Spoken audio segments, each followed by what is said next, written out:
estamos aqui mais um dia com mais uma programação Elioncast. E hoje estamos aqui recebendo nada mais e nada menos que o nosso amigo pastor Sidney Alves, que também é teólogo e filósofo, hoje pastor da Assembleia de Deus do Ministério do Belém, né? Reside na cidade aqui de Catanduva mesmo e tem 44 anos e está aqui conosco, é o nosso convidado especial deste dia. Pastor Sidney, é um prazer enorme receber o senhor aqui nesse dia.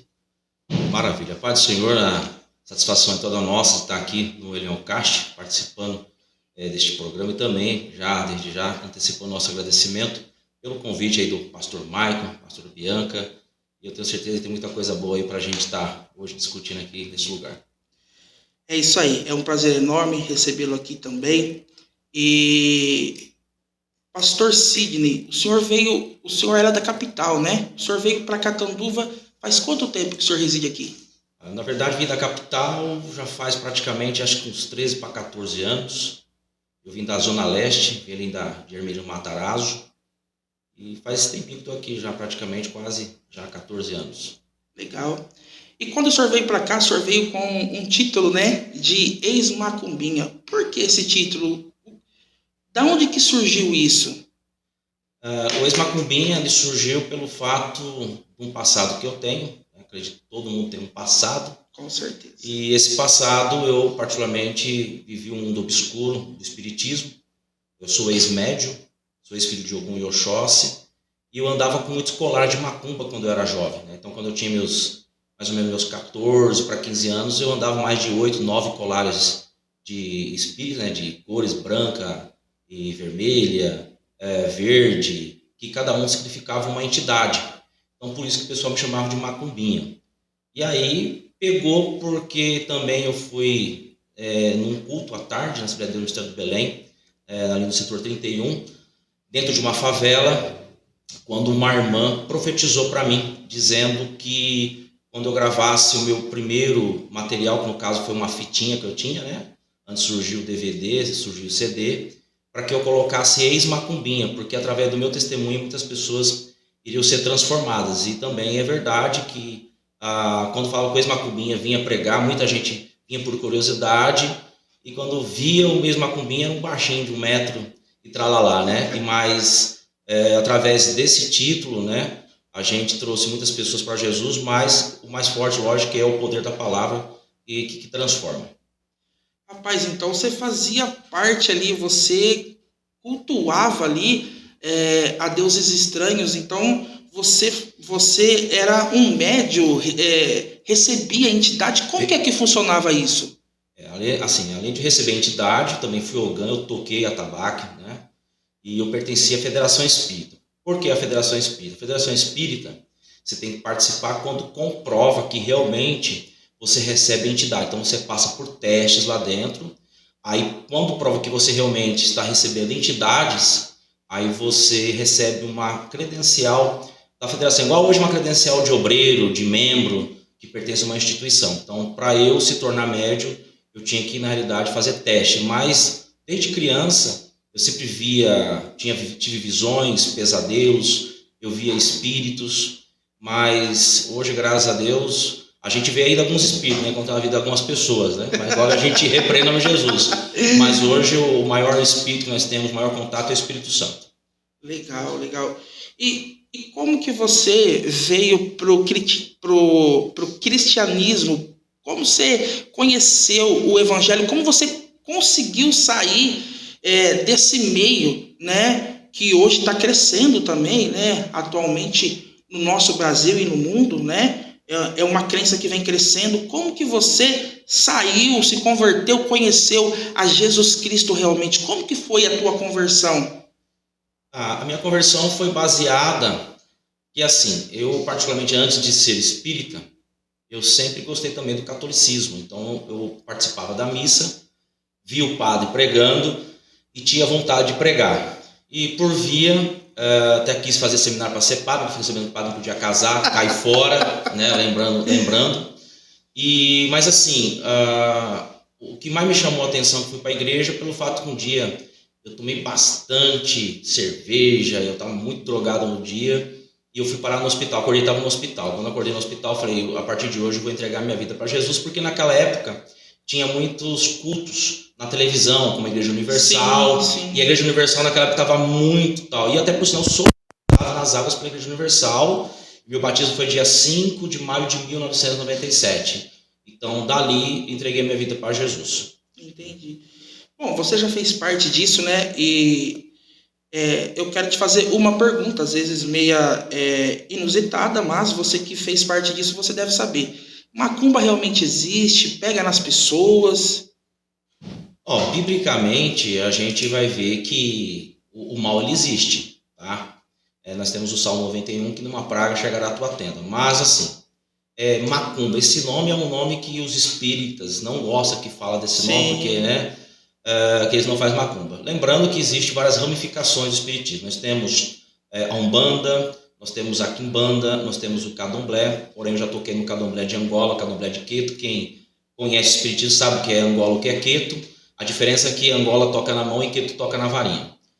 Mas eu acredito que só pega algo se Deus permitir.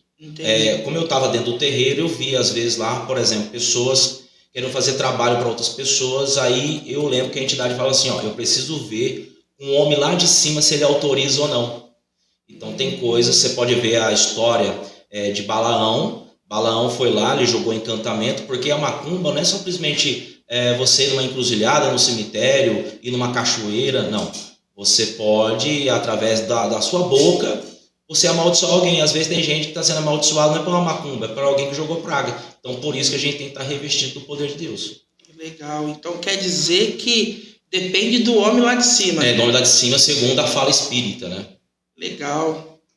Bom, então, se depende do homem lá de cima, quer dizer que ele é o Todo-Poderoso? Com certeza. Com certeza. Né? Com certeza. Aleluia, glória a Deus.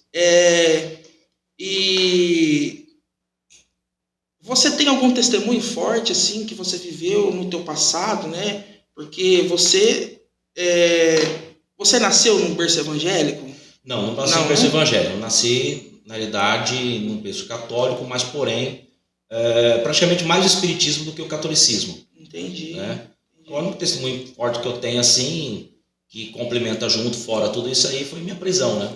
Entendi. Minha prisão. Fiquei preso 4 anos. 4 anos. Por assalto à mão armada e formação de quadrilha. Foi uma época que eu me afastei do evangelho. Rapaz. Essa época que eu afastei do evangelho foi onde que realmente dei lugar mesmo para quem não deveria. Cometi coisas que não agradou a Deus, porém... Você já conhecia a palavra? Conhecia a palavra. Aí eu fui preso crente, eu já tinha reconciliado, fui preso crente e nunca mais me desviei do evangelho do Senhor. Então, colocando aí desde o dia 5 de maio de 97, eu praticamente tenho 27 anos de evangelho. Legal, legal. É bom a gente enfatizar isso, porque tem muitas pessoas que acham que o evangelho é brincadeira, né? É balela às vezes. Né? Então, se a gente estiver na posição, né? Agora, tem muitas pessoas que acham que pode fazer o que quer, da maneira que quer, e uma hora o preço pode vir, e você pagou esse preço, né? Sim, sim. Até por sinal, esse termo a gente pagar preço, eu vejo alguns teólogos que eles debatem e criticam pelo fato de não. Eu sempre gosto de enfatizar assim, você pagar o preço de acordo de Jesus, Jesus foi o único que pagou o preço salvífico. Sim. Mas tudo na vida existe um preço. Se você for, por exemplo, a algum lugar, tudo tem um preço. Para comprar existe um preço. Então, tudo na vida é um preço. E também, hoje também era pagar um preço. Hoje a gente está na presença de Deus, cultuar, renunciar, muitas outras coisas, é pagar um preço. Legal, legal. Pastor, o senhor foi itinerante, né? Por quanto tempo? Me conta um pouquinho sobre a itinerância. Então, a itinerância eu fiquei 16 anos. 16 anos itinerante. Praticamente eu prego desde os meus 18 anos de idade, né? Então já 17 para 18 eu já era seminarista e dos 18 anos comecei a pregar. Aí tive minhas experiências, minhas primeiras pregações, mas eu sou fruto da Tarde da Bênção, né? Lá em São Paulo, na capital, chama Tarde da Bênção, que seria o círculo de oração à tarde, né? Então eu sou fruto desse departamento porque é onde eu tinha mais oportunidade de desenvolver o talento, desenvolver o dom. E foi dali que também surgiu várias agendas para mim pregar no culto das irmãs e aí através dessa vitrine a gente é indo para outros púlpitos também de outras denominações. 16 anos. 16 anos 16 anos. na itinerância. E agora eu estou com 6 anos e 4 meses pastoreando. Como que foi essa transição para você? Da itinerância para o pastoreado? O que você encontrou mais dificuldade? Por que você também escolheu, né? Às vezes não é nem nós que escolhemos, né? É o próprio sim, Deus, claro, né? Que Ele vai colocando, né? Para que nós chegamos no propósito dele. O que você teve? Qual foi essa transição sua? Você teve alguma dificuldade nessa transição de ser itinerante para ser um pastor local? Porque assim, mesmo sendo consagrado a pastor, a gente tem experiências diferentes, né? Porque itinerar é você praticamente a cada dia está numa igreja. Cada igreja você seguir e deparar com cada liturgia. Pastorear já é uma responsabilidade muito grande, porque você se doa mais. Não que na itinerância você não se doa, você se doa para a mensagem. Você vai lá, você estuda, você ora, você busca. Mas na itinerância eu aprendi muita coisa que hoje eu vejo a necessidade da igreja, porque quando a gente é itinerante, a gente vai na igreja, a gente sabe o que aquela igreja ela precisa. O itinerante visionário, ele chega e fala, essa igreja aqui é uma igreja que é de movimento, mas não tem palavra, mas quer a palavra, mas não tem palavra. Então você vai com a palavra, aí Deus vai lá, move o cenário todo da igreja, aí depois as pessoas te procuram, mas enfim, eu sempre tive vontade de pastorear.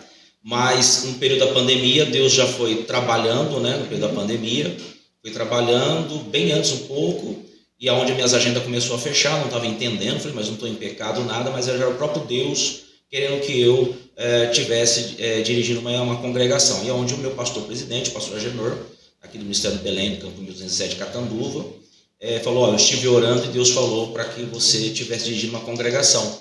E já é a terceira congregação do campo já, 6 anos e pouco. A primeira congregação foi no bairro Bom Pastor, segunda Imperial, que fiquei 4 anos e 10 meses, e agora no setor 4, Parque Glória, que já faz para mim desde o mês de janeiro. Legal. Me fala um pouquinho agora, pastor Sidney, sobre o Ministério de Liderança. Como que hoje vivem os líderes? Como que hoje você está enfrentando as dificuldades, as ovelhas? O que você tem para falar para nós sobre liderança?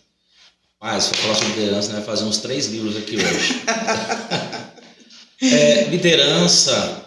Liderança é algo que, assim, eu vejo que tem muitos que têm um chamado específico, mas para a liderança, porque a liderança ela exige uma questão de autoridade.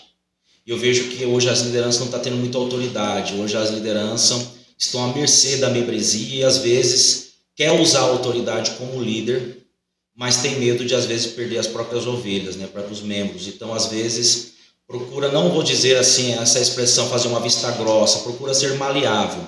Eu particularmente eu tenho um perfil de liderança, sou um pouco meio rígido, um pouco radical, mas existem alguns critérios que eu sou maleável. Por que maleável? Porque eu não vejo necessidade de punição. Mas hoje ser líder é um desafio muito grande para o nosso século, pastor Michael, um desafio muito grande, porque as pessoas hoje não querem ser lideradas, elas querem liderar os líderes. Hoje tem gente que manipula o próprio pastor da igreja. Se o pastor, se o pastor não fazer a vontade deles, eles vão para outra igreja. Isso é forte. Eles vão para outra igreja. Então hoje nós temos a dificuldade de ser líder, porque os liderados não querem líderes. Eles querem realmente pessoas que estejam ali e que eles façam o que eles querem. Então isso tem dificultado bastante. Então eu percebo que tem muitos líderes que estão igual ali, sentado na cadeira e já perdeu a visão, porque muitos também perderam a visão, uns pelo fato do dinheiro, pelo fato do dízimo, ou pelo fato de uma outra coisa. Mas eu percebo que a liderança hoje, para alguns, tem sido grande, assim, para alguns, eu percebo uma dificuldade extrema de ser líder no século XXI que nós estamos vivendo hoje. Para mim, é uma dificuldade, uma experiência, porque hoje, se você não souber liderar, não tiver uma direção de Deus, é complicado. Hoje, da mesma forma que entra 10, os 10 saem. Pior que é verdade, né? Hoje também, pela misericórdia, nós somos líderes e a gente vê, dependendo do que você fala, ele não quer ir mais. Ele vai para outra igreja, entendeu? Onde a porta talvez é um pouquinho mais larga, né? Não criticando nada, mas lá ele vai ter alguns benefícios que o pastor chama, ó, aqui você vai ter isso, aqui você vai ter aquilo, e esquece de ser obediente, né? Esquece de obedecer. Então, é o que você falou, realmente é o que nós estamos enfrentando. Até a pastora Bianca, ela citou, ela disse que nós estamos liderando em um tempo mais difícil que existe. Esse é o tempo mais difícil. Sabe por que é difícil? Não? Quando você pega aquela frase de Jesus que fala assim, ó, se alguém quiser vir após mim, negue a si mesmo, tome a sua cruz e siga-me. Porque na realidade as pessoas estão pegando a cruz, mas não estão se negando. Então por isso, não se negou ainda. Continua ainda com o mesmo jeito, com a mesma pessoa, não existe transformação. Por isso que nós temos dificuldade de liderar, pelo fato do quê? Que essas pessoas ainda não se negaram, sabe? Se negar o seu eu. Porque o problema hoje é a egolatria. Tem pessoa que infelizmente adora o seu eu. Não, eu sou assim, eu faço assim, você é assim. Se o pastor me quiser é assim. Desse jeito hoje é difícil você falar para o crente, para ele melhorar. Ele quer mudar de igreja, ele se desvia. Agora ele trabalha na empresa, o patrão chama atenção na frente de todo mundo, rebaixa ele, moral da história, no outro dia ele faz melhor na igreja não. Então por isso que eu falo que é difícil ser líder. Verdade. Fora isso também é os compromissos, né? Às vezes a gente tem 3 cultos na semana, a pessoa não vai, mas do trabalho ela não falta nem um dia. E também horário de chegada, né? Horário de chegada do trabalho dela, ela não chega atrasado, mas na igreja sempre chega atrasado. E aí você vai cobrar ainda, fica bravo.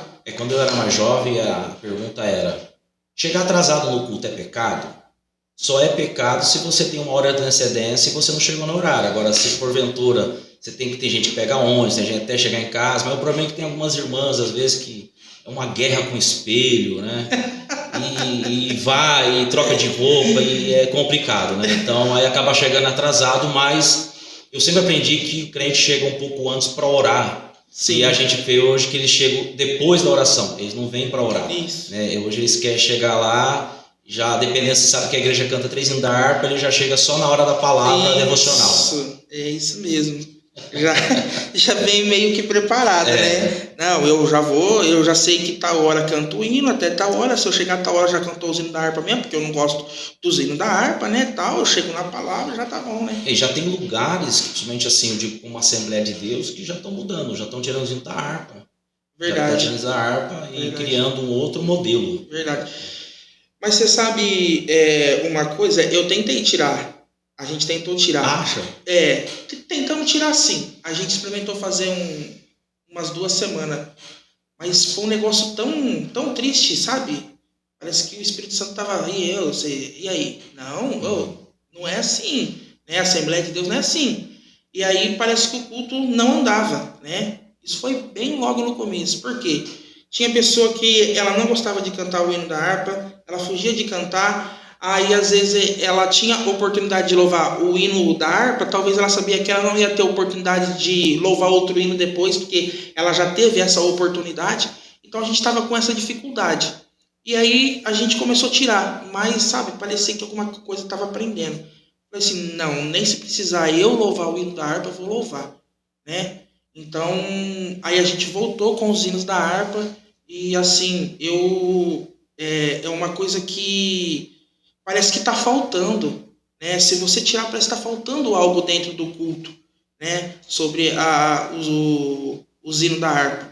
Porque eu já ouvi história, pastor Sidney, que o hino da harpa, logo no hino da harpa, tinha pessoas que eram curadas, pessoas que eram libertadas, né? Através dos hinos da harpa ali. Então, é uma coisa que não é regra, né? Assim, é uma coisa que é costume, né, da Assembleia desde o começo, né? Então eu também acho muito importante. Porque a Assembleia de Deus em si, ela tem um perfil, né, de tradição. Isso, E o que acontece? Quando a gente pega os hinos da harpa, nós temos lá Paulo Leves Macalão, nós temos vários homens, mulheres também, que pertenciam à família Vingre, né? Que, por sinal, cada ali foi momentos que eles compôs foram através de lutas, lágrimas, provações. E os hinos até hoje têm falado, e eu digo assim, quando a igreja ela tira os hinos da harpa, ela está tirando a essência do pentecostalismo, entendeu? Verdade. Então, o pentecostalismo ele tem uma raiz, ele tem uma identidade. Então muitos hoje têm, porque isso aí já é coisa do passado, mas tem coisa do passado que ainda funciona. Sim, com certeza. Com certeza. Pastor Sidney, eu quero te fazer uma pergunta também. Nesse tempo de pastoreio, ou às vezes que o senhor conheceu, o senhor tem alguma experiência para contar sobre rebeldia, desobediência, pessoas que às vezes se rebeliou ou desobedeceu? O senhor tem alguma experiência para contar sobre isso? Desses 6 anos e alguns meses que eu estou pastoreando, eu acredito que já estou chegando já praticamente quase um doutorado já em especialidade nessa área aí. Nós vemos que o primeiro pecado do homem foi a desobediência. Verdade. E hoje o maior pecado que muitos dentro da igreja ainda pratica é a desobediência. A desobediência, ela está estampada hoje dentro de algumas igrejas, porque assim, muitos dizem que é ovelha, mas a ovelha ela é obediente. A ovelha, quando você vai falar com ela, ela fica muda. Hoje não, hoje tem gente que quer confrontar, tem gente que quer bater de frente. Peguei nessa trajetória pessoas querendo bater de frente, querendo coisas que não se deve. Por exemplo, eu já tenho pessoas no cargo, porque não tem espaço para o cargo, já começa a fermentar o outro e tal, e assim, muito grande. Rebeldia, já tive sim, e as pessoas que foram rebeldes, juntamente com o meu pastor presidente, com a autorização dele, também como pastor da igreja, disciplinei, coloquei disciplina, mas até mesmo a disciplina hoje, para alguns, não está fazendo efeito nenhum, porque eles falam assim, vou ficar 30 dias, 60 dias, depois eu volto. Nós que é obreiro não, dependendo do obreiro, se continuar, ele é exonerado do cargo, então para o obreiro pesa mais. Então hoje na igreja parece que ser membro é mais fácil, mas a rebeldia hoje tem muitos crentes rebeldes, e a frase do rebelde, ela é muito conhecida. E qual é a frase dele? O meu negócio é com Deus e não é com o homem. Quando eu vejo a pessoa falar que o meu negócio é com Deus e não é com o homem, se prepare que essa pessoa, infelizmente, ela bate de frente com liderança. E todas as pessoas que bateram de frente com liderança, até hoje, desde a Bíblia, eu nunca vi ninguém ficar de pé ou ter vitória. Você pode ter certeza. Verdade. Que há cobrança. Não que a gente se pega naquele versículo, não toquei meus ungidos, lembrando que aqueles ungidos do Salmo lá se refere a rei, mas também nós somos ungidos. Sim. O membro também é um ungido do Senhor, mas a questão que também, da mesma forma que existe cobrança para o líder, também existe também para o liderado. A questão é que as pessoas estão dispostas hoje a pagar a consequência do que obedecer. Eles preferem a consequência. É igual o cara quando vai preso. Ele vai preso uma vez, ele tinha um momento de se arrepender, não se arrependeu. Volta para a rua, depois volta de novo. Então ele já é reincidente. Eles têm muito reincidente dentro da igreja. Essa é a questão. E por às vezes não acontecer algo catastrófico com eles, eles continuam, não deu nada, tá vendo aí? Ó? Nada, é coisa do homem. Mas não, tem gente que vai colher aqui, mas tem outros que infelizmente vão se apresentar no juízo final, que é já pro lago de fogo. Ixi. Ai, misericórdia. Aí é forte, hein? Aí é forte. Pastor, dentre o senhor também é um pastor que é formado, é teólogo, filósofo, também tem doutorado em teologia, o senhor também é formado em hebraico, grego, conhece também, enfim, tem várias formações aí, né? Sim, também é capelão, né? Misericórdia de Deus, sim. Temos algumas graduações que foram adquiridas ao longo dos anos, né? Meu bacharel mesmo desde 2004. Ixi, então já tem bastante 20 tempo. anos. 23 anos. 23, Você vê aí. Nossa, legal. Então, já que o senhor conhece Bíblia bastante, é formado, eu quero te fazer uma pergunta que hoje está surgindo muito dentre o cristianismo, né, dentre os evangélicos, que salvo uma vez, é salvo para sempre? Como que é essa expressão que hoje está aí bastante no nosso meio? O problema, pastor Michael, é que nós temos hoje muitos teólogos, até mesmo dentro do pentecostalismo, que acharem que o básico, o médio seja raso, estão procurando outras entidades para estar fazendo teologia. No caso, por exemplo, essa frase é uma expressão que vem dos calvinistas. Né? Então, João Calvino tinha essa interpretação que salvo uma vez, salvo para sempre. Nós não acreditamos, nós assembleanos, nós não acreditamos. Eu, particularmente, como um teólogo pentecostal clássico, eu não acredito, porque a Bíblia diz lá em Apocalipse 2:10 que é ser fiel até a morte e dar-te-ei a coroa da vida. Então, aí eles pegam, por exemplo, o exemplo do ladrão da cruz. Ali é uma cláusula de exceção, não tinha como ele ser batizado. A única prova dele alcançar o paraíso foi o arrependimento. Então, o arrependimento. Agora, se ele falar que uma vez salvo, salvo para sempre, então eu vou entender que eu posso me desviar da igreja, viver a vida que eu levava, porque eu já fui salvo, já conhecia a palavra. E não, na realidade, a Bíblia nos diz que nós temos que ser fiel até a morte. Temos que andar com Jesus até o final da nossa morte. Entendi, legal. Outra pergunta que eu quero fazer para você é sobre a guarda do sábado, né? Porque a Bíblia diz que no sétimo dia Deus, né? Ele descansou, tal, e surge toda essa polêmica. Eu preciso guardar o sábado para mim ser salvo? É um mandamento mesmo? Hoje, nos nossos dias, é necessário? Realmente, se eu não guardar, eu não vou ser salvo? Como que você tem essa visão perante a Bíblia? Então, pastor Mike, a questão do sábado, que até por sinal ele é polêmico, sempre cada um vai defender de uma forma, né? Por exemplo, para a nossa doutrina, nós não guardamos o sábado, porém o sábado, ele é bíblico, ele é um mandamento, que está lá no Êxodo, capítulo 20 do Decálogo. Embora que o sábado, o sábado, ele está ligado ao povo de Israel, porque existe lá na Torá que o sábado é um dia para o povo de Israel guardar, o povo de Israel. Se você chegar em Israel mesmo, dia de sexta para sábado, ninguém trabalha, ninguém nada. Então, de sexta para o sábado. Eles guardam o sábado. Não há necessidade de nós guardar porque é uma aliança para eles. Então, não há como guardar sábado. Pode ver que Jesus fazia milagre no sábado. Mas por que Jesus não era apedrejado no sábado? Porque quem fazia milagre era isento. Era isento. Aí quando você vai, por exemplo, no original, aí você vai no hebraico, nós temos a expressão chamada Shabat. Shabat significa cessar, encerrar as obras. Então Deus, ele criou o mundo em 6 dias e o 7º descansou. Esse descansar vem do Shabat. Shabat é que ele encerrou. Então, geralmente tem que ter um dia, lógico, para a gente ter para o Senhor. Praticamente nós sempre estamos mais no domingo. É porque domingo ficou mais numa visão mais romana, pelo período do histórico do imperador Constantino, né, que ele se converteu ao cristianismo. Então agora ficou para diferenciar na época. Então sabia quem era judeu que guardava o sábado e no domingo que era dos cristãos. Por isso que nós sempre adoramos a Deus praticamente mais no domingo. Pode ver que só tem crente mais para cultuar no domingo que no sábado. Verdade. Então, na realidade, eu não preciso guardar o sábado para ser salvo. Não, você não precisa. Porque assim, na realidade, a cultura judaica, né, que eu tenho especialidade nessa área, a crença era o quê? Você cumprir 613 mandamentos. Para você ser salvo, 613 mandamentos. Nisso estava incluso o quê? O sábado. Então você pode ver que diz que aquele que tropeçar em um mandamento já tropeçou em todos.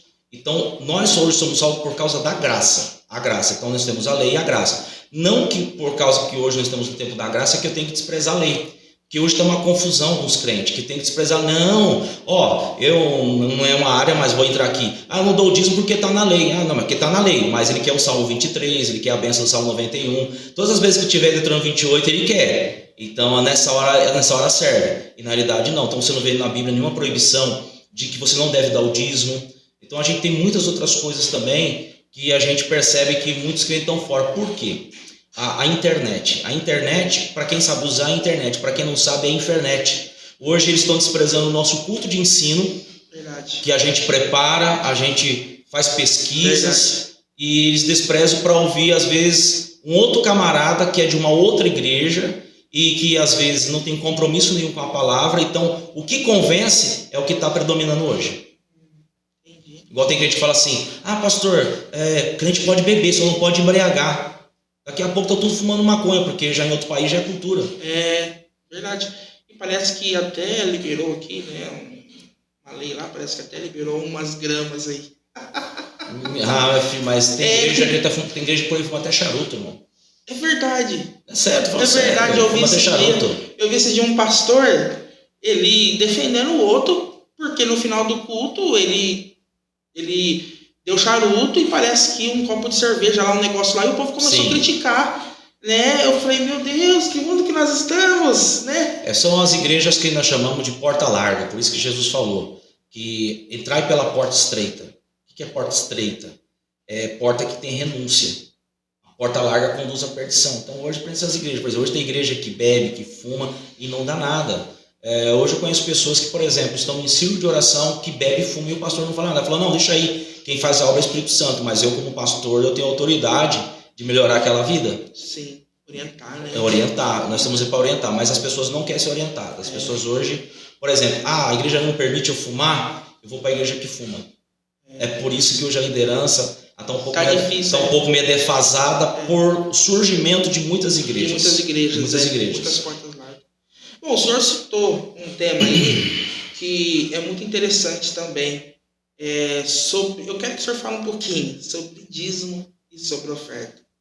Porque nós estamos também vivendo em uma época que as pessoas elas acham que não há necessidade disso, né? Principalmente, tipo assim, os cristãos, eles falam assim, não, isso daí era do tempo da lei, hoje eu vivo pela graça, eu não preciso, eu não necessito, Deus não precisa do meu dinheiro. Eu quero que o senhor traga algo sobre isso aí. O que o senhor pensa disso? Eu penso não, hoje eu estou vivendo isso, né? Eu tinha praticamente um pensamento, mesmo como teólogo eu tinha um pensamento ao contrário sobre a questão do dízimo e oferta, pela forma da igreja administrar o dinheiro. Então, pela forma que a igreja administrava o dinheiro, eu, em parte, me tornei um opositor num certo período. Mas depois que a gente começou a pastorear, a gente começou a ver a necessidade da igreja, primeiro porque o dízimo e oferta ele é bíblico. Tá? Ele é bíblico. A questão é que Jesus ele veio cumprir toda a lei. Então, Jesus veio cumprir toda a lei. Então, se ele cumpriu toda a lei, apresenta também que Jesus também dava dízimo também. Tá? Ele cumpriu toda a lei. O fato hoje é que quando se fala em dízimo, lembrando que quando a gente pega Malaquias capítulo 3, lá fala trazer todos os dízimos. O dízimo está no plural. No hebraico tem a pronúncia chamada Maaser. Maaser significa 10ª parte da sua renda. Porque dízimo é uma coisa, oferta é outra. Por exemplo, nós temos na nossa liturgia, vamos falar sobre dízimo e oferta, a gente não lê 2 Coríntios 9,6.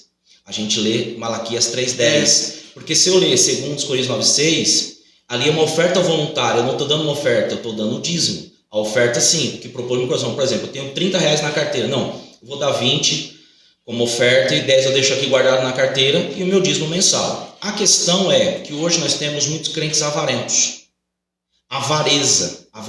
O problema é a avareza. E a Bíblia diz que os avarentos também não entrarão no reino dos céus. Primeiro que o dízimo não é do pastor da igreja, o dízimo é do Senhor. Pastor, mas a questão que o dízimo Malaquias se refere a um período. Não, se refere a um período, quando tinha o templo. Mas existe a sinagoga. Meu irmão trabalha na sinagoga.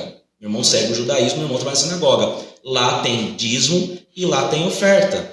Então o que acontece? Deus, na sua presciência, o que ele viu? Para manter a minha igreja, porque a igreja é do Senhor, não estou dizendo a igreja como organização, porque ela como organização ela tem CNPJ, então ela precisa sim de um recurso. O que Deus viu? Falou, eu preciso de mantenedores. Então quem mantém a obra? Quem mantém a obra são os fiéis, aqueles que contribuem com o seu dízimo e com a sua oferta. Se fosse pela oferta, a igreja não consegue hoje, por exemplo, pagar um aluguel, pagar uma prestação de alguma coisa para benefício da congregação. Você chega lá, por exemplo, num dia de sexta-feira, entra lá 15, 20 reais de oferta.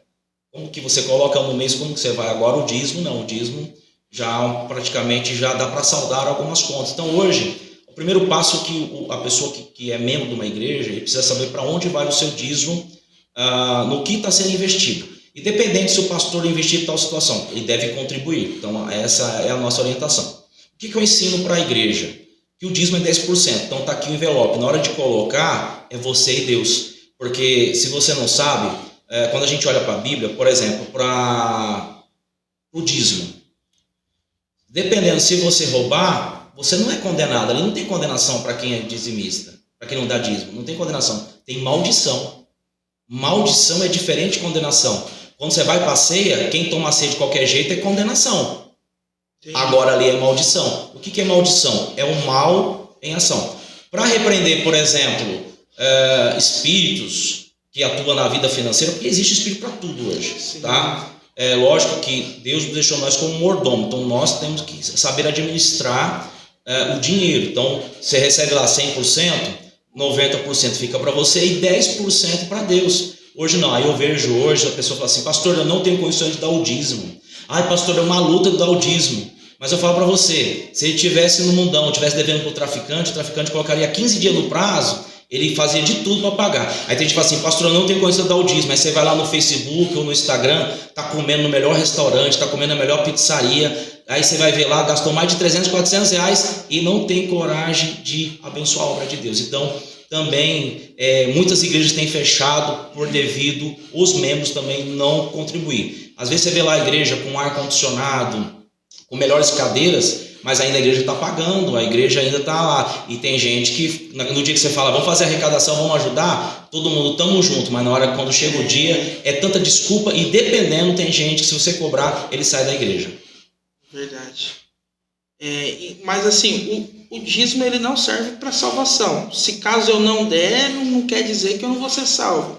Assim, alguns pastores falaram que não há. Eu olhando para a Bíblia, eu diria assim, a pessoa que não dá o dízimo, ele entra como avarento e também como ladrão. Se a Bíblia diz que ladrão e avarento não vai entrar, aí é a palavra do Senhor. Agora, quem vai determinar se ele vai entrar no céu é Deus, não é nós. Eu tenho que cumprir a palavra.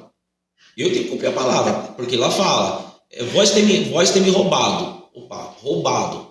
Lógico que Malaquias 3, quem estava roubando era o sacerdote. Era o sacerdote, não era em si o povo, era o sacerdote. Sim. Mas a questão, não que não tenha hoje sacerdote que rouba. Por que as pessoas hoje não estão contribuindo como antigamente? Pelo fato dos escândalos aparecendo na televisão. Verdade. Os escândalos, as pessoas pegam, eles generalizam, eles acham que todo mundo é igual, e todo mundo não é igual. Então, assim, se olhar pela Bíblia, a Bíblia diz que ladrão vai entrar no reino dos céus. Ladrão não vai entrar, certo? Então, ladrão não vai entrar. Outra porque também é avarento. O que é avarento? É amor ao dinheiro. Tem gente que fala assim, eu não dou para essa igreja, eu não dou 1 centavo. Não vai ver 1 centavo meu. Mas você vai ver, gasta em outras igrejas. Eu conheci gente que estava congregando comigo, dando dízimo em outro ministério. Misericórdia. Porque assim, se você come no restaurante, você vai pagar no outro, você tem que pagar no restaurante que você come. Então a pessoa vai lá, ela bebe água, ela usufrui do copo da igreja, do banco, de outras coisas que tem na igreja. Mas o dízimo não seria voluntário? Não, o dízimo não é voluntário. Não, essa aqui é o problema, a questão de muitos. Ele não é o voluntário porque está na lei, é um mandamento. Ele é um mandamento, independente que esteja no Velho Testamento, porque para o judeu não existe negócio de Velho Testamento e Novo Testamento. Foram criados, mas não existe. Porque você pega Mateus 23, assim, ai de vós, escribas e fariseus, que dais o dízimo, tal. Jesus estava reprovando a maneira deles do quê? Deles dar o dízimo, mas não amava o próximo. Era isso. Agora, a questão que hoje não, a igreja acha o seguinte, que você tem que pegar o dízimo, comprar um monte de cesta básica e sair distribuindo na rua, e não é isso. O dízimo é para manter a obra do Senhor. Por exemplo, a igreja está construindo, comprar material, no caso, comprar terreno, que você sabe, pagar aluguel é difícil. E quando chega o meio de pagar o aluguel, tem membro que é o seguinte, ele paga a conta dele, mas não quer saber de igreja não. A igreja como usar a expressão lá da capital, que se dane. E é ali, às vezes, que ele busca refrigério, que ele busca, cura para a alma. Sim. Você vê, a igreja não tem ajuda do governo. Por isso que Deus já usou o quê? Os fiéis. Então Deus vai lá, todas as pessoas que contribuem, irmão, na igreja, Deus tem tocado. Então eu falo para os obreiros, para os membros da congregação onde eu dirijo.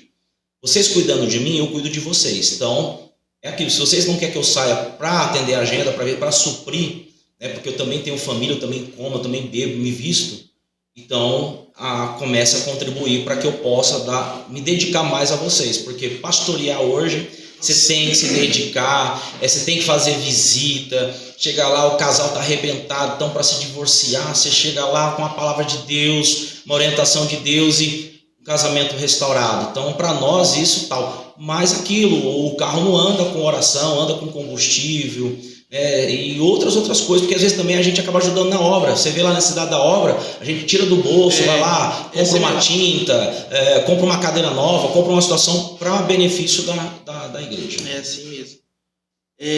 Você vai dar polêmica esse negócio, hein? O dízimo é voluntário, porque não, ele é mandamento. Porque se fosse voluntário, irmãos, sendo voluntário já está difícil de dar, imagine. Entendeu? Essa é a grande verdade. Então, o dízimo não é voluntário. Eu quero que alguém me prove que o dízimo é voluntário. O dízimo é mandamento. Ele existe sim antes do mandamento e foi colocado. Coloca aí. Por que foi colocado? Para não dizer, não está no mandamento, eu não preciso cumprir, não. Tem que cumprir. Por isso que a gente lê, dízimo e oferta é bíblico? É bíblico. Às vezes tem gente que dá oportunidade, eu vou dar um exemplo, não estou dizendo que na tua igreja tem. Mas você coloca às vezes lá o obreiro tal vai falar sobre dízimos e oferta e fazer a leitura. Aí ele chega lá, lê Malaquias 3:10. Aí ele diz, dízimo e oferta é bíblico. Ele fala que é bíblico, mas ele mesmo que está lendo não dá o dízimo na igreja. Pastor, o dízimo também ele pode entrar como um livre-arbítrio? Mas é polêmico isso aí, né? A questão do livre-arbítrio, que na realidade é uma doutrina que veio por Santo Agostinho, né? Na questão de salvação. Mas também o dízimo, tudo está incluído. Eu acredito que tudo está incluído, porque são vários mandamentos para nós, né? Você tem a escolha. A igreja não pode te obrigar. A igreja tem que ensinar. Mas tem momentos, por exemplo, que tem igreja que pune. Eu sou a favor da punição. Por exemplo, o obreiro tem que ser exemplo. Sim. Então, o obreiro tem que ser exemplo. Então, se o obreiro não é exemplo, como que a igreja vai devolver o dízimo? Porque tem gente que fala, eu pago o dízimo. Não chega nenhuma fatura, né? Até hoje, nós nunca mandamos nenhuma fatura para casa de ninguém. Então, o dízimo, naquele momento você vai colocar agradecendo ao Senhor. Você não dá o dízimo para ser abençoado. Eu estou dando dízimo para ser abençoado. Não, você está dando dízimo porque você já é abençoado. Então, às vezes as pessoas olham para a minha vida e falam, nossa, o pastor Sidney tem uma vida assim, tal. Eu sempre fui dizimista. Independente que eu tinha uma visão, mas eu sempre fui dizimista, sou dizimista. E todo mês está o meu nome lá apresentado no culto de ceia. Nós temos o hábito na ceia de ler o nome de todos os dias. A gente fala o valor total, não fala o valor de cada um, quanto contribuiu para não haver constrangimento. Mas é uma forma a gente mostrar para a igreja o quanto que está entrando e está saindo. Tem gente que fala assim, eu não sei para onde que está indo o meu dinheiro, então eu não vou dar não. Então eu já estou mostrando para onde está indo o dinheiro. Mesmo assim, as pessoas fazem muito vista grossa. As pessoas hoje, tu pega a Bíblia, pastor Maico, e elas falam assim, eu vou praticar o que eu acho que eu tenho que praticar. Essa é a questão. O que é bom para mim, eu vou fazer. O que não é, eu vou fingir que... Os verdadeiros dizimistas hoje da igreja são os aposentados. Eles são fiéis. Verdade. Eles ganham pouco. Às vezes é uma pastoria só para pagar remédio. Mas mesmo assim, eles falam, não, é do Senhor. Hoje não. Hoje eu vejo jovens que Deus tem aberto portas, mas não dá um dízimo. Por exemplo, na nossa igreja eu ensinei um jovem. Falei para ele, irmão, você quer ser abençoado? Não estou aqui para te ensinar como alguns outros pastores. Estou te ensinando dentro da palavra. Deus vai abrir porta para você. Hoje ele é dizimista fiel e já deu testemunho. Quando eu aprendi com o pastor para me dar realmente o dízimo, irmão, eu saí de um serviço, entrei no outro e estou ganhando melhor. Porque hoje o emprego está difícil. Emprego está difícil. Então, diz assim, Deus, ele é fiel. Deus é fiel. Então, o crente tem que ser fiel. Quando eu vejo que o crente ainda ele tem essa luta de não devolver o dízimo, é uma pessoa que ainda não foi regenerado. Por quê? Porque está no coração a avareza, irmão. É avareza. Um cara avarento, não, meu dinheiro não acha. Eu trabalho o dia todo, ralo para dar dinheiro para pastor. A visão do povo é dinheiro para pastor. Entendeu? Mal sabe que às vezes tem pastor que eu conheço fazendo obra hoje, que está passando necessidade com filhos, porque a igreja não ajuda. A igreja não ajuda, infelizmente. Então Deus, na sua licença, falou assim, como o governo não ajuda a igreja, que a gente não tem verba da igreja, Deus usa os fiéis. Então, dentro da pergunta, na realidade é o seguinte, fica a critério da pessoa, mas ela sabe que ela é devedor. Mas tem muito crente caloteiro hoje, então dá um calote em Deus também, só mais um. Essa foi boa, hein? Dar um calote em Deus. Só que é duro, hein? Você dá um calote em Deus, hein? Só que é muito sério a área do dízimo. Eu falo que é muito sério porque fala de maldição. Fala de maldição. Você pode pegar o texto de Malaquias e você pegar o texto, no caso da ceia, você vê que um fala condenação e um fala maldição. Aí quando a gente vai para a questão voluntária, na questão voluntária, na época da construção do templo, você vê que teve pessoas voluntárias, não tem nada a ver com dízimo. Que às vezes, por exemplo, tem situações que você quer fazer na igreja, Aí tem gente que fala, mas eu já dou o dízimo, não tem que ficar dando uma segunda oferta não. Você quer comprar uma tinta, você quer comprar uma outra coisa para a igreja. Voluntários, então vamos lá. As pessoas voluntárias na obra. Tinha gente que dava oferta de madeira, de prata, de bronze e de ouro. Qual é a questão? A questão na hora da oferta é uma das áreas mais perigosas que tem. É a hora do culto mais perigoso que eu acho, na minha concepção. Tanto na ceia, porque quando fala de condenação, apresenta que quando você está tomando a ceia, está tendo o quê? Está tendo julgamento, condenação. E a maldição, vamos lá. Então você vê lá, então Deus te deu condições para você ser ouro. Aí o cara passa lá com a salva e você dá madeira. Não, você está errado. Deus te deu condições para você ser ouro. E tem muita gente sendo ouro, dando prata. E era para dar ouro. Tem gente que era para dar bronze e está dando madeira. Então está errado, está errado.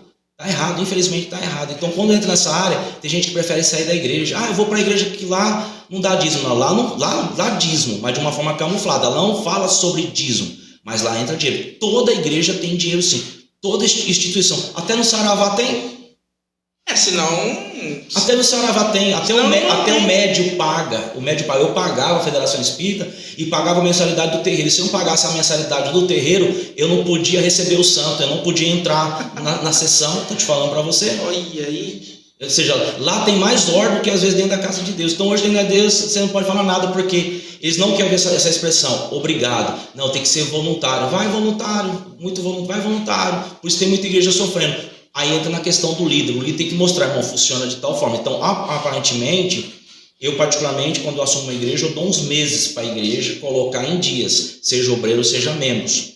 Mas às vezes tem situações que o Espírito Santo de Deus fala, não fala nada. Por quê? Porque eu vou tirar a pessoa de dentro da igreja. Então, para não tirar a pessoa de dentro da igreja, deixa lá que vai chegar uma hora. Eu já fiquei, por exemplo, igreja, eu tive uma experiência na igreja de 4 anos, 10 meses. Eu bati de frente com a irmã batia de frente comigo, falando que ia dar dízimo, que ia não dar, e até hoje nunca deu, e é a que mais exige da igreja. Pior que é verdade, né? Esses que não fazem é o que mais exige. É o mais exige, e é problema, e eles que fermentam. Eu preciso de um ventilador, estou com calor. Aí você chega lá, mas irmã, você não dá um dízimo, você não dá uma oferta, você não dá nada, você não ajuda, como que você quer um ventilador? É verdade. Hoje também eu pastorei, eu vejo a necessidade, cara. Nossa, e tipo assim, que nem hoje a gente vê a dificuldade que a gente tem que trabalhar, a gente tem que cuidar da obra, a gente tem os filhos para cuidar, a gente tem a casa, a gente tem os membros e a gente vê a dificuldade que na tua visão, pastor tinha que trabalhar ou ele deveria cuidar da obra somente e ser sustentado, né, entre aspas assim, ser mantido pela igreja? Na verdade, assim, na visão dos avarentos, você deveria acordar às 6 horas da manhã e carpir, né, e trabalhar na roça e tal. Quem tem um chamado, entende de chamada, sabe desse valor pastoral, a visão é o quê? A pessoa viver da obra. Porque a Bíblia diz o quê? Que o obreiro é digno do seu salário. E aquele que vive do altar, come do altar. Por isso que Paulo diz, olha, aquele que prega o evangelho, viva do evangelho. A questão o pastor, ele tem que sim ser... hoje, se colocar salário fixo, dependendo, tem alguns que não concordam pelo fato que às vezes o pastor pode se acomodar. Por exemplo, eu não tenho salário do ministério. Eu tenho um percentual de acordo com a arrecadação. Esse é um combinado, concordei plenamente, mas eu não tenho um salário fixo. E às vezes tem igrejas por aí que dá altos salários e esses pastores se corrompem. Então eles deixam o povo se corromper para manter aquele salário. E pastor trabalhando é difícil, porque assim, você chega lá, você trabalha. Aí você precisa levar o ensino para a igreja. Aí você chega em casa, aquela vontade de dormir, aí você tem que ler a Bíblia quase dormindo e chegar no culto, praticamente cansado para trazer o ensino para a igreja. Aí o infeliz do membro falta, porque a maioria hoje também tem desprezado muito ensino. Essa é uma grande questão. A igreja que despreza muito ensino tem que tomar muito cuidado, ficar de olho muito nesses membros. Porque membro que não participa de ensino, ele não tem raiz. Quer ver um crente raiz mesmo é que está no ensino. Quando eu vejo um crente no ensino, eu sei que ele é raiz. Dependente da idade, eu sei que ele é raiz. Voltando, tanto da itinerância como pastorado, a itinerância é assim, em questões, não é tão moleza, né? Porque O itinerante mesmo que vive da obra depender de oferta, que não pode cobrar valor, porque se você pregar de graça, porque fala assim, de graça receber, de graça dar, mas esse graça aí, gente, não tem nada a ver de valor, ali tá falando de uma outra questão, entendeu? Por exemplo, se você recebeu um milagre, eu vou cobrar um milagre, igual o Geazi. Geazi foi lá, não, Eliseu não quer mais passar para mim o dinheiro, ele foi lá e pegou a lepra, certo? Então diga assim, de graça receber, de graça dar. Muita gente. Só que eu fiz teologia, eu fiz faculdade, eu comprei livros e não foi de graça. Cheguei e falei, eu sirvo o evangelho falou que tem que ser de graça, não é nada de graça. Então a itinerância, qual é a diferença? Eu chego lá, eu prego a palavra na sua igreja, né, na sua denominação, prego e vou embora. Agora o pastor não. O pastor fica com problema. O pastor tem que cuidar, tem que tirar o carrapicho. Aí você pega lá umas ovelhas, aí tem o período da metamorfose, que é ovelha e bode ao mesmo tempo. Então, aí você tem que ver o que quer decidir, se ele quer ser ovelha ou se ele quer ser bode. Então é muito complicado. Então eu acredito assim, que o pastor deveria ser um pouco mais valorizado, porque a gente faz um trabalho que nenhum governo faz. Exemplo, eu não vejo uma penitenciária regenerar um preso. O que regenera um preso é quando ele conhece o evangelho lá dentro. Por isso que existe a capelania. Só que a capelania hoje, você não tem ajuda do governo, você coloca o seu próprio bolso para você entrar dentro do presídio. Então é muito complicado. Então hoje as pessoas exigem muito do pastor, mas eles não conhecem os bastidores. Por exemplo, tem dia que eu e minha esposa, a gente precisa descansar, eu não posso descansar. Eu preciso viajar e não posso. Se eu viajar tem que ser uma viagem muito curta, porque se eu ficar muito tempo, o rebanho se dispersa. Então é muito difícil. Então existe um cuidado. Hoje os pastores praticamente estão se infartando, estresse por devido membros. Por exemplo, quando eu ia disciplinar alguém, tinha dia que eu ficava 3 dias sem dormir para eu não tomar uma decisão errada, para eu não matar aquela ovelha. Então exige muito cuidado. O pastor tem que ser visionário na questão principalmente das pessoas que congregam com ele. Por isso que quando Jesus escolhe 12, tinha um traidor. Então, na matemática, por exemplo, se você tem lá, como se fala, vê a quantidade de membros e tira um e multiplica quantos traidores você tem dentro da igreja. Tem muitos Judas também dentro da igreja, irmão. Às vezes tem pessoas que estão ali, não estão te traindo por 30 moedas de prata, mas estão te traindo por um cargo, por uma posição, entendeu? Por você, às vezes, falar algo que você tem que falar, porque hoje as pessoas não gostam de ouvir a verdade. E o pastor tem que falar a verdade hoje, doa o que doer, mas tem que falar a verdade. Mas infelizmente tem pastores que não aceitam falar a verdade, porque ele é o pastor, ele tem que falar. Mas tem pastor que não fala, Deus vai atrás de fora. E para finalizar, pastor Sidney, eu quero fazer uma última pergunta, talvez a última, né? Pastor tira férias? O pastor tira férias, não tem problema. Por exemplo, você pegar uma igreja batista, uma igreja metodista, presbiteriana, a Assembleia de Deus tem férias, tem um momento do pastor também estar com a sua família. Mas, porém, alguns pastores antigos, membros antigos, não aceitam, entendeu? Então, se for tirar férias, tira aí, por exemplo, se é 30, tira 15, para não ter nenhum problema. E outra, se for para praia, pior ainda, que aí os membros ficam doidos. Lá, tá vendo? O pastor indo pra praia, comeu dinheiro. Aqui. E outra, aí tem uma outra questão que vai voltar lá na questão do dízimo. Às vezes tem coisas que às vezes eu como pastor não posso postar. Minha esposa fala, não, você tem que postar. E tal, eu falei, eu não posso, por quê? Se eu postar, eu tô comendo uma pizza, a gente tá vendo?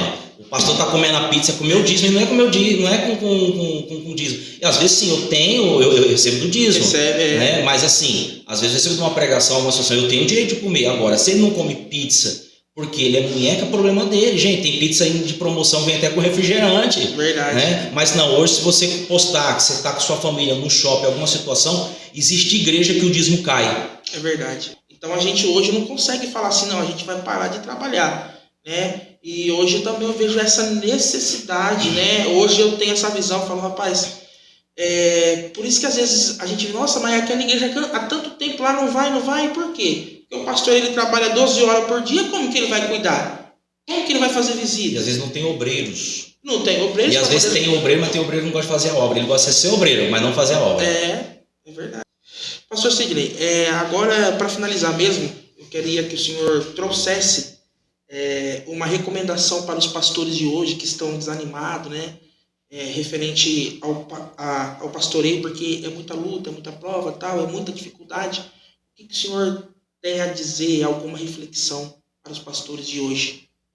A recomendação que tem para os pastores, e hoje também como pastoriano de formativa, é igual ao Josué 1,9, né?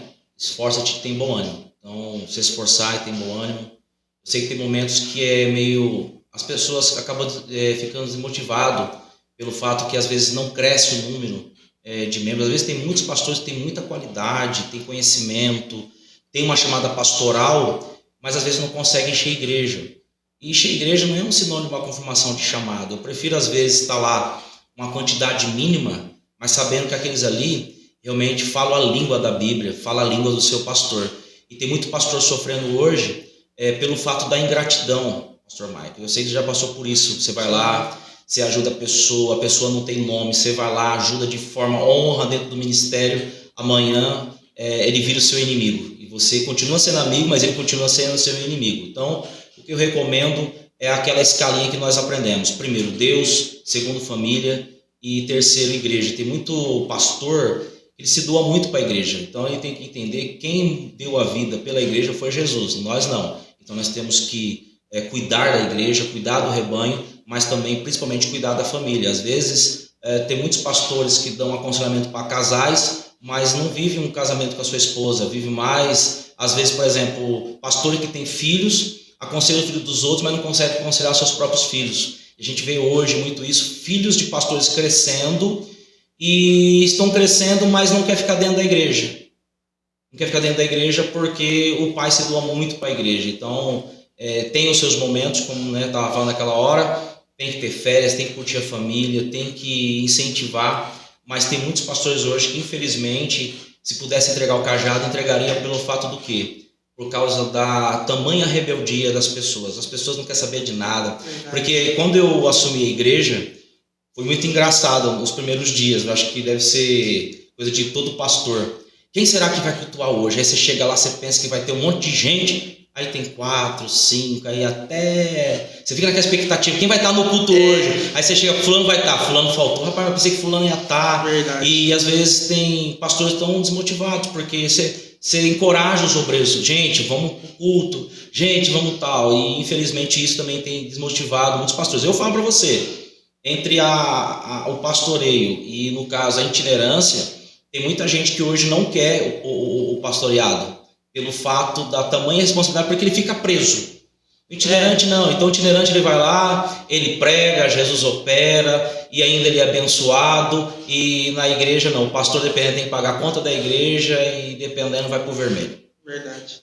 Ele vai lá, prega, e ele não tem que cuidar, né, das ovelhas, cuidar né? de gente é complicado, cuidar de né? gente é difícil, mas é o que Deus... Deus colocou, né, irmão? Amém, graças a Deus. Mas assim, o importante de tudo do pastoreado é o resultado. Você vê aquela pessoa que usava droga, já não usa mais, você dá oportunidade, canta, Jesus batiza o Espírito Santo, gente é curado, o outro lá cheirava cocaína, virava à noite, está lá pregando a palavra, o outro está pastoreando. Eu sou um exemplo, você é outro exemplo, né, o que a gente era, o que a gente está sendo hoje, e a gente hoje está aí ajudando também a sociedade, fazemos parte da sociedade. Então, hoje tem várias igrejas, e é essencial ter igrejas. Aí tem gente que fala assim, é melhor uma igreja do que um boteco. Depende. Porque tem muita igreja aí que não está levando gente para o céu, não. Só está enchendo, não está levando ninguém para o céu. É um perigo muito grande. Porque, assim, a única coisa que quando eu chego numa igreja, a primeira coisa que eu quero identificar eu consigo identificar ela, é a questão da palavra. Se eu vejo que é uma igreja que tem palavra, é uma igreja que tem sucesso. Entendi. Amém. Bom, chegamos ao fim de mais uma programação, mais um podcast chamado Elioncast. Nesta tarde nós tivemos aqui o prazer de receber, né, pastor Sidney Alves, pastor da Assembleia de Deus, Ministério de Belém, da cidade de Catanduva. Pastor, foi um prazer enorme, muito obrigado pelos teus ensinamentos, muito obrigado pela tua experiência, né? Eu acho que você tem testemunho de tudo, né? Não, de tudo não. De tudo não. Não tem de tudo, pastor? De tudo não. É muito gratificante ver, né, um pastor, uma pessoa que hoje se tornou um pastor, quem era e hoje quem é, é sinal que Deus ainda transforma, Deus ainda faz, Deus ainda cura, né? E Eu quero aqui agradecer imensamente, pedir para que Deus continue abençoando a sua vida, a tua casa e seu ministério. E foi um prazer enorme tê-lo aqui. Eu que agradeço, o prazer também é nosso estar aqui e deixando um abraço aí, né, para todos aí da Assembleia de Deus Elion, né? A gente também tem um carinho muito grande pela vida de vocês. Pastor Mike, pastora Bianca, que Deus abençoe. Muito obrigado pelo convite. Espero que a gente foi útil aí nesse dia para muitas pessoas aí. E quem me conhece sabe que eu sou polêmico, né? Mas tudo dentro da palavra. Amém. E não vai ficar só dessa vez, não. A próxima nós vamos ter outra polêmica aí. Aguarde. Amém. Aguarde. Amém. Deus abençoe.